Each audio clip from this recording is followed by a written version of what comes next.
We are so pleased today to have on set Mary Ellen McGuire Eisen, who is the Executive Director of the Children's Melanoma Prevention Foundation. Welcome, Mary Ellen. Thank you, Julie. It's great to be here. We're so happy to have you here about this really important subject. Let's start with May is Melanoma Awareness Month. Correct. Tell us a little bit about that, and then a little bit about the foundation. Well, melanoma is a type of skin cancer that is increasing. They expect that this year in Massachusetts alone, it's going to increase by 27%. So the American Academy of Dermatology have started a Melanoma Awareness Month, and Monday is Melanoma Monday. Melanoma Monday. So it's a great day to get the word out that anybody can get skin cancer anywhere on their body, and everyone needs to check their skin. Okay. So I started the foundation because I'm a nurse, and I have been a nurse for a long time, and for me, it was always a sin when a person died of skin cancer. Right.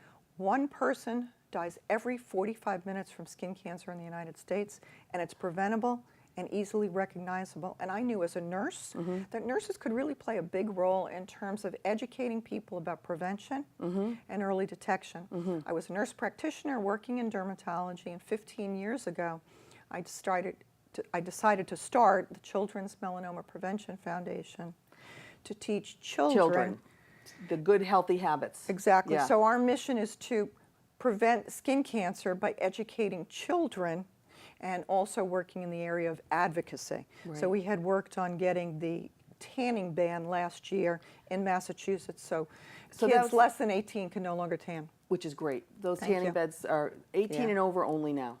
Correct. Right. So you don't have 13, 14-year-olds baking in those tanning beds. Right. Which is wonderful. Right. That's wonderful news. So we have a program in schools. We teach about 80,000 kids a year where we go in and provide fun and informative programming, and we're also out in the community. So we have 3 educators that go out, and we teach about 140 days a year. Now, do schools contact you and say, we'd like you to bring your program in here?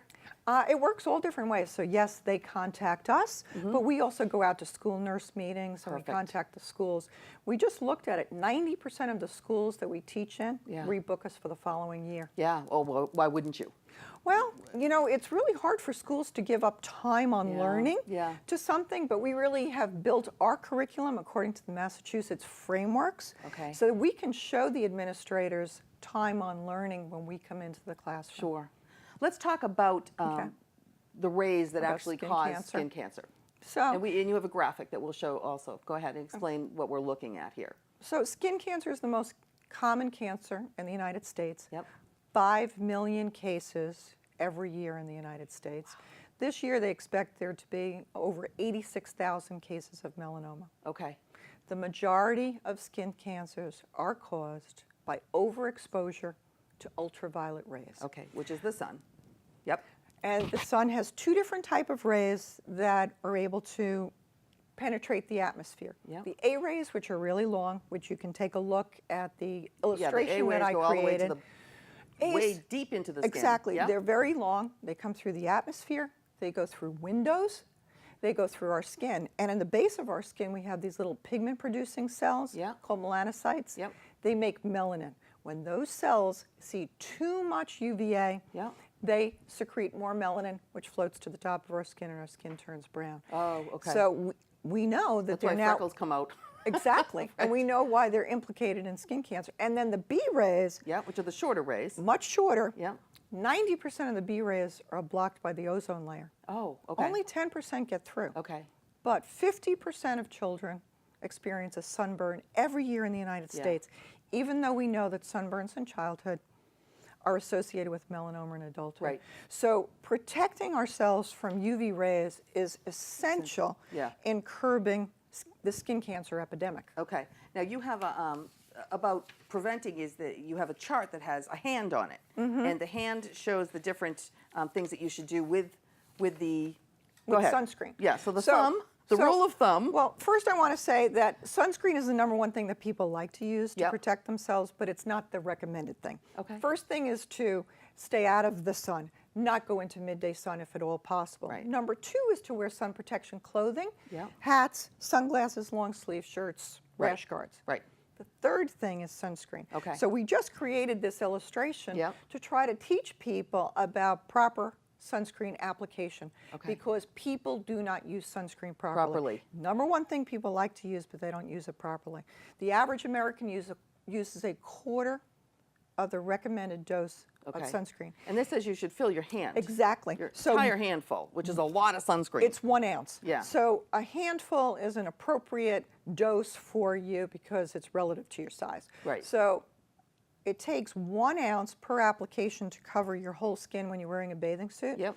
Most people use a quarter of an ounce. If you use a quarter of an ounce, you get a quarter of the protection. Protection, right. So we recommend that people use a handful. Yep. We also talk about the importance of reapplying, Yes.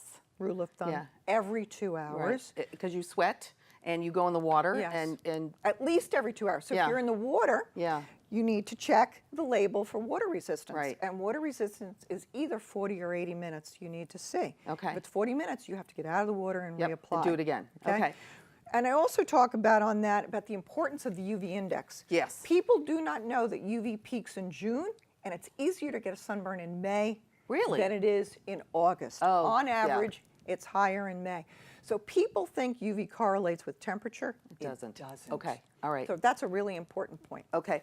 Now you have a graphic here that shows a little boy Yes. who's kind of on a camera, and it looks like he's got black all over his face. This is one of the tools you use to teach children how to apply sunscreen. What are we looking at in that graphic? Well, Julie, what we try to do is make our program fun and informative. Yes. So we have this UV video camera that does 2 things that we're able to illustrate to kids in the classroom. So we bring this into the classroom and set it up.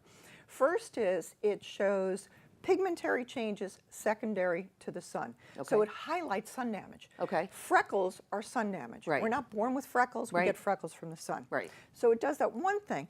Most people get their freckles right here in Yeah. the middle of their face. Yep, or do your nose. Yeah. That's also the #1 place that you get basal cell skin cancer. Okay. So we teach the kids freckles will never hurt you, Yeah. but anywhere you have freckles, you need to give extra special attention. And by using this camera, you're showing them when they Yes. apply Yes. sunscreen how it's completely covering their skin and how important that is. Yeah, I think it's great to have a visual Yeah, that the sunscreen. kids love it too. Yeah. They do Yeah. love it.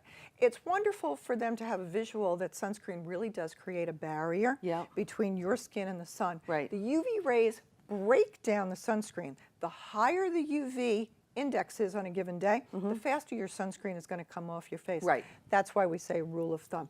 But it's great because kids can see if they've missed around their eyes, Yeah. if they've missed their ears, Right. if they've missed. Right. So, and they'll Next. remember that. think so. We're almost out of time. Unfortunately, this 8 minutes has gone like that. You have a graphic about watch your back, where you're stating that a lot of the skin cancer is actually developed on the back, especially in men. So melanoma, that Melanoma, form of yeah. skin cancer, which is the least common but the most deadly. Yep. So melanoma is responsible for 90% of skin cancer deaths. Yeah. And men die twice as often of melanoma than do As we. women, yeah. Than do women. And it's really important that 1 out of 3 melanomas in men are on their back. Somebody needs to take a look at their back. Right. So, and that's what that poster says. Yes. You know, so if you can't look, get somebody who Else can. to look. So much great information. Thank If you. people want more information, they'll go to the Melanoma Prevention Organization. .org. .org. So it's www.melanomaprevention.org. That's right. Okay. Wish we had more time. We'll have you back. I would love to be back. Super important Thank you, information Julie. today. It's great that you're going out into schools and doing this Thank for the you. kids. You got to start them early on those good habits. Thank you. Thank you, Appreciate Mariella. it. Thank you. Thanks so much.